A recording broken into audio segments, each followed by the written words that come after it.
माँ तू सबसे प्यारी है, माँ तू जग में न्यारी है। माँ तू सबसे प्यारी है, माँ तू जग में न्यारी है।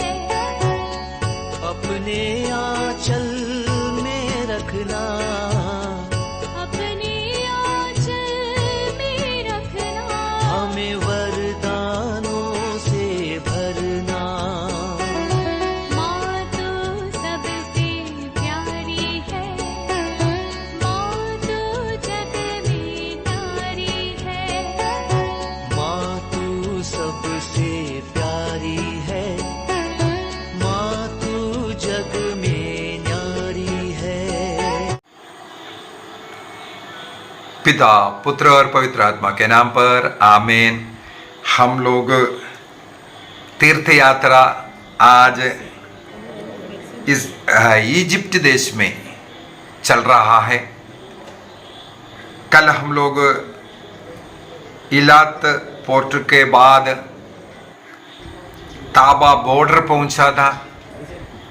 ताबा बॉर्डर वहाँ इजिप्ट में प्रवेश किया तो इजिप्ट का गाइड उनके गाड़ी लेकर के हम लोगों को स्वागत किया। बीती रात हम लोग यहाँ के एक होटल में ठहरा था। आज सुबह फिर से हम लोग यहाँ से कैरो की ओर रवाना हो रहा है। तो रास्ते में सबसे पहले हम लोग सेंट कैथरीन पहुँचेंगे, जहाँ पर माउंट सिनाई में प्रभु मूसा नबी को जो दर्शन दिया। हम लोग निर्गमन ग्रंथ अध्याय 3 में पढ़ते हैं, जब मूसा नबी अपने ससुर यत्रो के भेड़ बकरियों को चराते हुए मिदियान देश में था। मिदियान देश के याजक यत्रो के भेड़ बकरियों को चराना उनका काम था।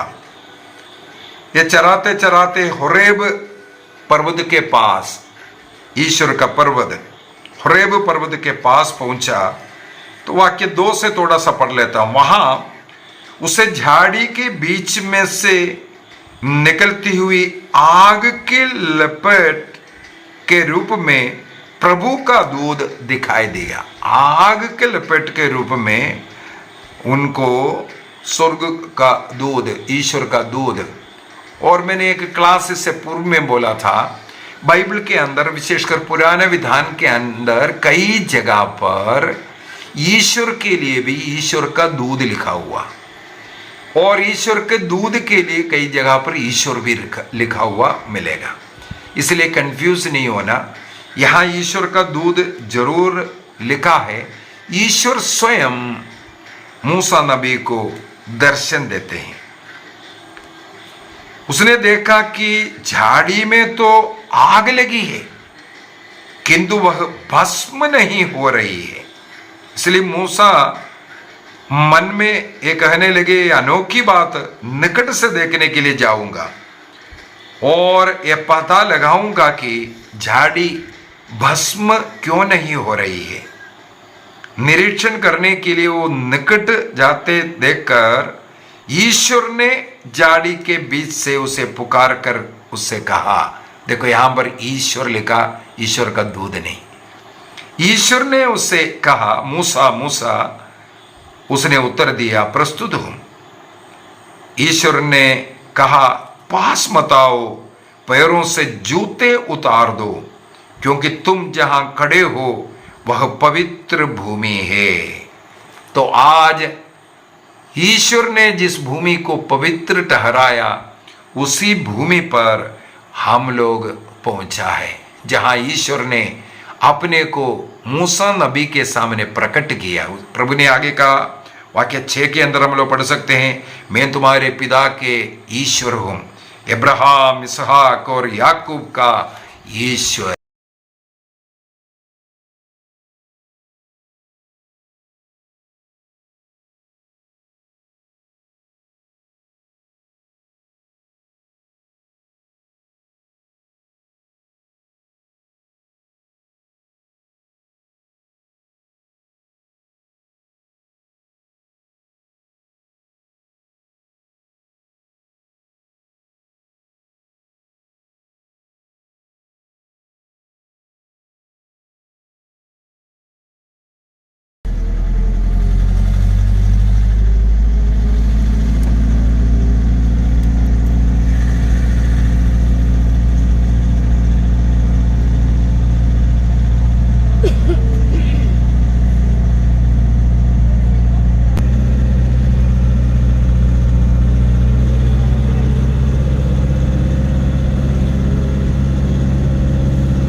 अपने को इस प्रकार प्रकट करने वाला उस जगह पहुंचा। उस झाड़ी जो जलने के बावजूद भी भस्म नहीं हुआ, वो झाड़ी इतने वर्षों के बावजूद भी वहां पर है। हमें गाइड ने कहा ये जो झाड़ी है तब से यहां पर है और इसका कटिंग वगैरह करते रहता है, लेकिन काटने के बाद इस झाड़ी को दुनिया के किसी भी जगह पर लगा कर देखो, ये इसमें जड़ नहीं पकड़ता है, सूख जाता है। केवल यहीं पर ये झाड़ी मिलेगा। ये झाड़ी और अन्य कहीं भी लगने से नहीं लगता है। दूसरी बात, एक और अनोखी बात हम लोगों को यहाँ देखने के लिए मिला। यहाँ पर जो चट्टान, जो पत्थर, कुछ ऐसा पत्थर भी है जिस पत्थर को जितना भी आप टुकड़ा कर करके देखो, उसके अंदर आपको इस झाड़ी दिखाई देगा। वो ऐसा जैसे तस्वीर बना हुआ है झाड़ी का। टुकड़ा टुकड़ा कितना भी करो, ये पत्थर यहाँ हम लोगों को खरीदने के लिए मिल जाता है। तो उस पत्थर में भी उस झाड़ी दिखने वाला पत्थर। और यहाँ पर कहा जाता है मूसा नबी इसके बाद यहाँ रहता था अपने पत्नी सिपोरा के साथ। और यहाँ पर पास में जहाँ जो रूम दिख रहा है, ये जो इलाका है, यहाँ एक आश्रम है। इसको सेंट कैथरीन आश्रम कहते हैं, Saint Catherine monastery. Saint Catherine के मृत्यु के बाद कहा जाता है सेंट कैथरीन का आत्मा यहाँ आता हुआ दर्शन में पाया। इससे पूर्व में यहाँ इस जगह को वर्जिन मोनास्ट्री कहते थे, वर्जिन मोनास्ट्री। लेकिन इसके बाद वो दर्शन के बाद इस वर्जिन मोनास्ट्री का नाम सेंट कैथरीन मोनास्ट्री नाम डाल दिया गया। और वहाँ उनके आदर में गिरजा है, उसके अंदर भी हम देख सकते हैं। उसके अंदर कोई शूटिंग नहीं हो सकता, वीडियो नहीं चला सकता, बाहर से हम लोग इसलिए कुछ फोटो लिया है। और मूसा नबी के जीवन का कई तस्वीरें यहाँ लगा हुआ है। उनके जीवन में समय समय पर क्या क्या हुआ था उनके जीवन में, वो हम लोग 3 भागों में उनके जीवन को डिवाइड कर सकता है। एक, मिस्र देश के फरो के घर में जब रहा था वो 40 वर्ष। इसके बाद वहां से वो एक मिस्री का हत्या किया था, वहां से डर के मारे भाग कर मिद्यान देश में आया। वहां आकर के विवाह करते हैं और वहां के पुरोहित यत्रो के घर में उनके भेड़ों को चलाते हुए रहना। इस प्रकार 40 वर्ष इस जगह पर वो रहा था। तो मूसा नबी 40 वर्ष अपने परिवार के साथ रहने वाला ये जगह, और उन्होंने उस समय पर उपयोग किया हुआ एक कुआ, ये सब हम लोगों को यहाँ दिखाई देता है। इसके बाद ईश्वर ने यहाँ उनको नियुक्त करता है इस्राएलियों को मिस्र देश की गुलामी से छुड़ाने के लिए।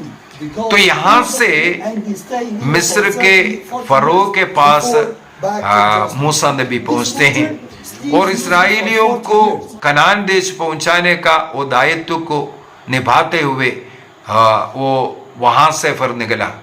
फिर मरुभूमि में 40 वर्ष का अगला एक और 40। इसका मतलब है सबसे पहला मिस्र देश में राजा के फरो के घर में 40 वर्ष, इसके बाद मिद्यान देश में यत्रो के घर में 40 वर्ष, इसके बाद इस्राएलियों के साथ मरुभूमि में 40 वर्ष। इस प्रकार मूसा नबी का कुल आयु 120 वर्ष में हम लोगों ने देखा था। नेबो पर्वत पर वो उनका फिर आखिरी में मृत्यु होता हुआ। जब हम लोग जोर्दान में गए थे, नेबो पर्वत गया था, ये सब देख करके भी आया था। तो वो स्थान है जहां पर ईश्वर ने मूसा नबी को दर्शन दिया यहाँ पर। इसके बाद हम लोगों ने देखा यहाँ पर जो मोनास्ट्री है सेंट कैथरीन मोनास्ट्री, और वहाँ हम लोग उस चर्च को देखते हैं। और बाहर निकल करके यहाँ तक आने के लिए छोटा गाड़ियों में आते हैं। सेंट कैथरीन तक, वो नीचे जो जगह है उस जगह का नाम सेंट कैथरीन है, वहाँ तक बसेस आते हैं। वहाँ से छोटे गाड़ियों में हम लोगों को यहाँ तक पहुँचाया जाता है।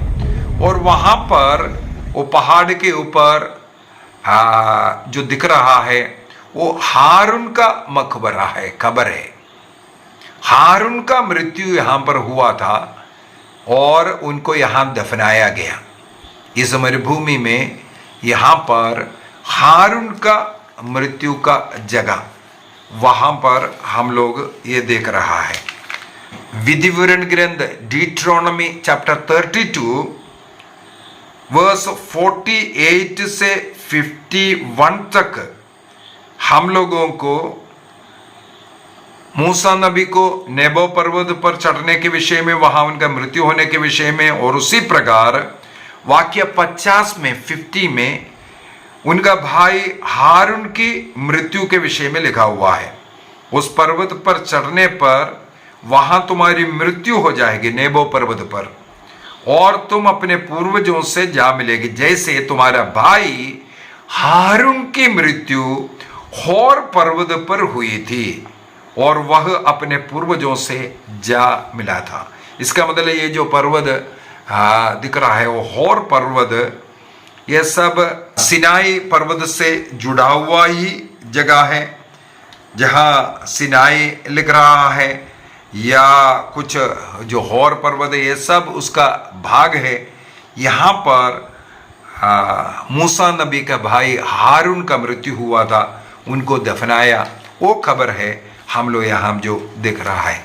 इसके बाद यहाँ से फिर से हम लोग रवाना होंगे मिस्र देश के कैपिटल कैरो के लिए, और अगला हम लोग सुएज कैनाल के विषय में पढ़ेंगे, सुएज कैनाल के विषय में। और यात्रा में सुएज कैनाल का उस क्षेत्र हम लोग दिखाई देगा, और सुएज कैनाल क्या है, उसका क्या महत्व है, ये सब कल के आने वाला क्लासों में हम लोग मनन चिंतन करेंगे। साथ ही साथ आज मेरे मन में एक और प्रेरणा आया है। जब मूसा नबी ने जो झाड़ी जलता हुआ देखा लेकिन झाड़ी भस्म नहीं हुआ, वो माता मरियम के साथ भी कुछ संबंध है।